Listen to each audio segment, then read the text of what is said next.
Ready? Hello everyone, আসসালামু আলাইকুম। Mizan mobile repair and training সেন্টারের আরো একটি ক্লাসে সবাইকে স্বাগতম। আজকে আমি কথা বলবো মাইক্রো ইউএসবি চার্জিং পোর্ট নিয়ে। সাধারণত মাইক্রো ইউএসবি চার্জিং পোর্টকে আমরা টাইপ বি হিসেবে চিনি। তো টাইপ বি এর মূলত 5টি পিন থাকে। এই 5টি পিনের মধ্যে প্রথমটি হচ্ছে গ্রাউন্ড, সেকেন্ড হচ্ছে আইডি, তারপরটা হচ্ছে ডিপি, ডিএম, ভিবাস। তো প্রথমে জেনে নিই এই পিনগুলোর ফুল ফর্ম কি। জিএনডি এর ফুল ফর্ম হচ্ছে সাধারণত গ্রাউন্ড, আইডির ফুল ফর্ম হচ্ছে আইডেন্টিফিকেশন, ডিপির ফুল ফর্ম হচ্ছে ডাটা পজিটিভ, ডিএম এর ফুল ফর্ম হচ্ছে data minus or data negative, ভিবাসের ফুল ফর্ম হচ্ছে ভোল্টেজ পাওয়ার। তো এখন আমরা জেনে নেই এই পিনগুলোর কাজ কি।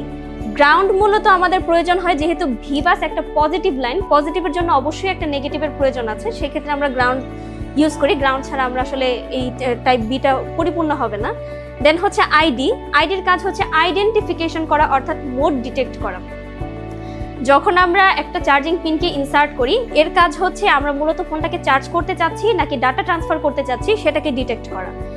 থার্ড হচ্ছে ডিপি, ডিপি আর ডিএম অর্থাৎ ডাটা প্লাস আর ডাটা মাইনাসের কাজ হচ্ছে প্রায় সিমিলার। এটা অতি দ্রুত ফাইলকে ট্রান্সফার করে এবং দ্রুত চার্জকে ডিটেক্ট করতে সাহায্য করে।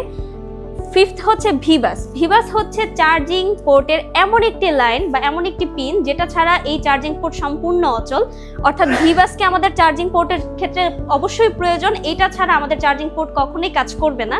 তাহলে ভিবাস ছাড়া এই লাইনগুলো ছাড়া আমাদের চার্জিং পোর্ট কাজ করবে, চার্জ নেবে, বাট অন্যান্য কাজগুলো হয়তো বা বন্ধ থাকবে। তবে ভিবাস ছাড়া কিন্তু আমাদের চার্জিং পোর্টটা একেবারেই নষ্ট হয়ে যাবে, অর্থাৎ চার্জিং পোর্ট ঠিক রাখার ক্ষেত্রে বা চার্জিং করার ক্ষেত্রে অবশ্যই ভিবাসের প্রয়োজন। এই লাইনটা ক্ষতিগ্রস্ত হলে চার্জিং পোর্টকে আমাদের চেঞ্জ করতে হবে।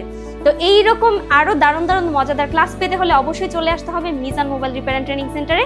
এখানে কিন্তু আমরা শীতাতপ নিয়ন্ত্রিত ক্লাসরুমের পাশাপাশি স্মার্ট বোর্ডের মাধ্যমে ক্লাস করাচ্ছি। তাই দেরি না করে সময়কে বা সুযোগকে লুফে নিতে এখনই চলে আসুন। ধন্যবাদ।